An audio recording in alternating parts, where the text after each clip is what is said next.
Hello and welcome to Hot at Home, Your Questions Answered. I'm Jackie, and today's question comes from one of my very awesome and loyal Hot at Home customers. She says, I would love to hear a little pep talk or ideas of how people can fit training into their lives. I always train no matter what. I know I will feel better afterwards. What are your thoughts? Well, thank you for asking. My thoughts are, yes, I always feel better no matter what as well. Training is important. Making time for it, I've never ever met anybody who went out and got their workout done and then regretted it afterwards,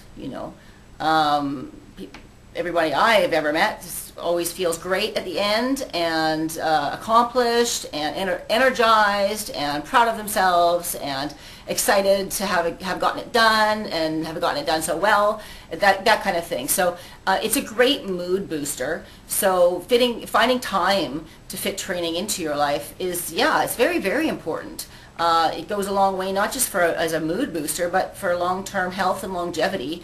And just, feeling great as well. So I think one of the best pieces of advice I can give for finding, how to fit training into their life, as you say, is to find a time of day where you can make it happen. Sometimes, I know people's schedules are jam-packed and, people, but I'm in meetings and I will work late, blah, blah. Well, can you get up an hour earlier? I work out here at home because it saves me time. That's one of the reasons, anyway, that it saves me time. I don't have to deal with the commute or waiting for equipment while I'm at the gym or, all the other stuff that goes on there. But those are the two things that save me time.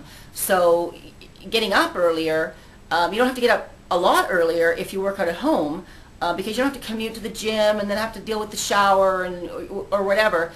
You can just get up, get the workout done, and then get on with getting ready for work, right? Have your shower or bath or whatever, get the sweat off and whatever. So a lot of times that's the answer. Not everybody likes to, hear that alarm go off an hour earlier just to get up to do something physical when it's so comfortable in bed. But if that's the only time that you can make it work, after work you've got kids or meetings or social life or whatever else gets in the way, then getting up earlier is oftentimes just the thing you gotta do to get it done. Now, you can also, if you have a regular 9-to-5 kind of job or any kind of job, really, everybody gets a lunch break. I assume most people get a lunch break. Actually, I was going to say everybody gets a lunch break, but I used to work a job that I didn't get a lunch break, and we ate at our desks. They brought food in for us. So if you do that for a living, well, yeah, that's a toughie for working out at lunch. But, most people get a lunch break. So if you get an hour, then that's a great amount of time that you could go and get a half-hour power walk in or, a jog, go for a run. I used to work a job where me and a couple of my coworkers liked to go to an aerobics class on our lunch hour. And it kept us away from work for an hour and a half because we had to get in the car and drive to the gym. This is before I quit the gym. Drive to the gym and take the hour-long class and then come back to work. And then, admittedly, we only did baby powder showers to get the so that we didn't smell for the rest of the day.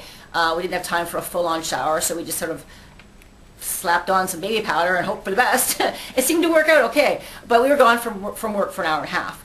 But we also had a very understanding boss who was like, that's totally cool. If you guys want to do that, just make sure that you pay the company back the time that you owe it, that we're paying you for. So we all just stayed late for half an hour. And no big deal. Worked till 5:30, big deal. And then, got on with the rest of our day. So that worked out really, really well as well. So if you can do that, and you've got a great boss that'll let you do that, then it's an awesome solution.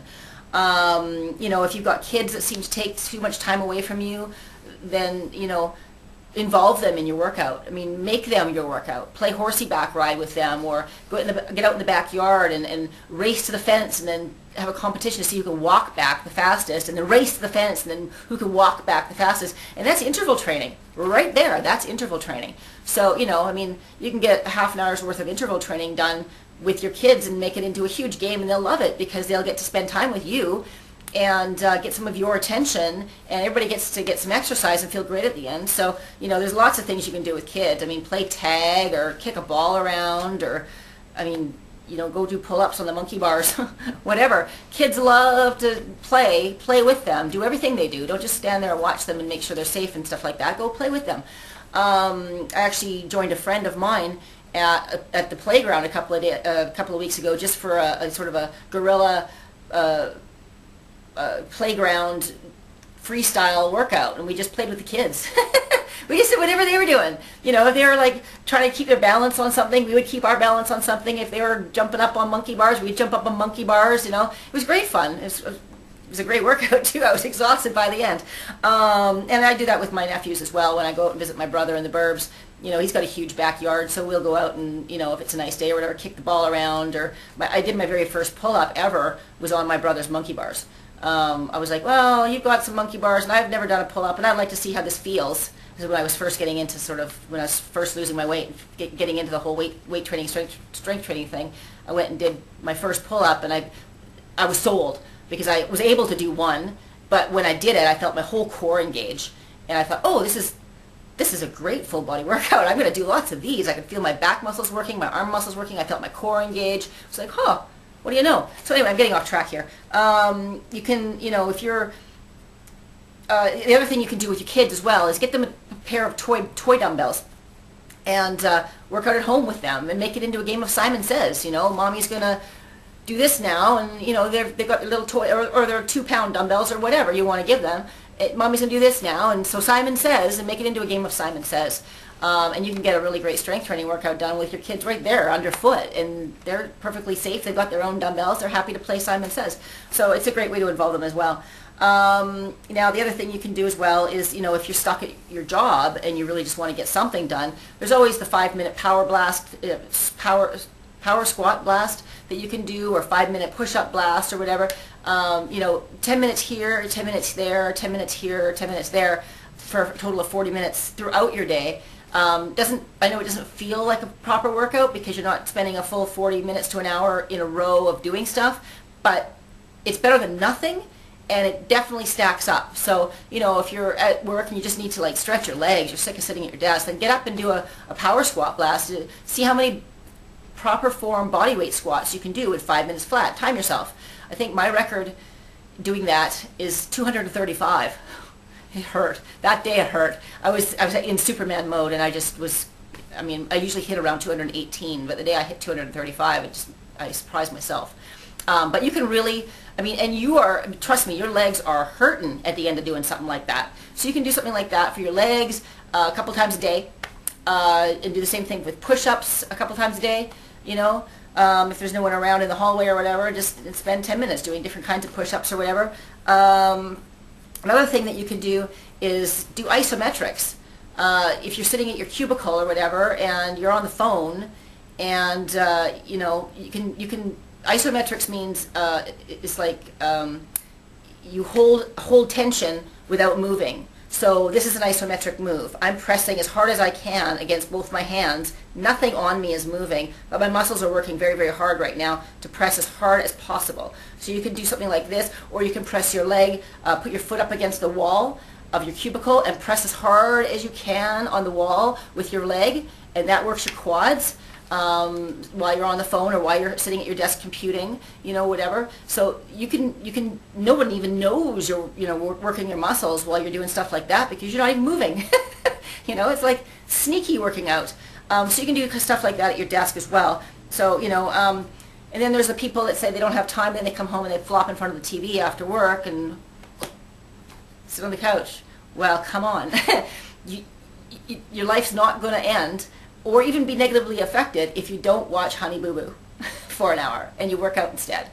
Or even Law and Order, something that actually engages your mind a little bit, or the news or whatever. If you don't get to see that show, you're really, what are your priorities here? Is your life really going to be negatively affected if you don't get to see that show?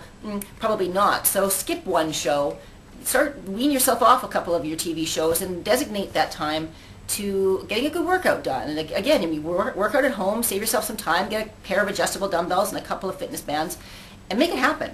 Get hot at home. It's designed for the small space, and just make it happen at home. Or leave the TV on and work out with the TV on. I don't actually recommend that because it can be distracting and it can take your mind off the game. what you should be doing, and concentrating on going as heavy as you can with the strength training and that kind of thing, and bouncing around as much as you can when you're coming to the cardio stuff. But if you genuinely can't miss the show, it would just break your heart or whatever, and then turn it on and work out with it on if you have to. But just try and keep your mind, if you're concentrating on your show, try and be aware of what you're doing at the same time. Don't get sloppy with your form, and take your mind out of it, and you could potentially cause some injury and if your mind's not totally on it. So even when the show is on, try and really concentrate on what you're doing with your body and feel your muscles contract and that kind of thing, and really be in the moment with your workout. Okay, if you have to have the TV on. Let's see, if it's too hectic at home for evening home workouts, you got kids underfoot or whatever, but if you got a spouse that's there to watch the kids, then head off to a boot camp or go outside for a workout. Even if it's dark and you want to get some cardio in. I don't know what neighborhood you live in, but I mean, most neighborhoods, I think you can travel within a block of your own home and still be safe, right? So you can do intervals. You can run up one block and then turn the corner and walk, and then turn the corner and run, and then turn the corner and walk, and then turn the corner and run, and you never leave your home by more than a block, and you never have to go into traffic, because when you turn the corner, you're not crossing the street, you're just turning the corner and staying on the sidewalk. So you can stay pretty safe, even at night in the dark, as long as your street's well lit and you feel safe in your neighborhood, but just by doing intervals, by using the blocks as your benchmarks. So that's an easy way to make cardio happen, even in the middle of winter or whatever, as long as it's not slippery out. But knowing that it's important for your life and for your health and for your fitness, making it your number one priority will also help you find a way to make it happen. If you know it's your number one priority, then you become willing to skip happy hour with the gang. You don't have to go to every happy hour. You go to every third happy hour, say. Going to happy hour every single night, well, it's probably, not the greatest thing for your health. So, but I mean, and know too that yes, if you want to get healthier and fitter and slimmer, and have a fit-looking body, then sacrifices do need to be made in life. If you prefer happy hour and that really just makes you not want to work out, then that's your priority.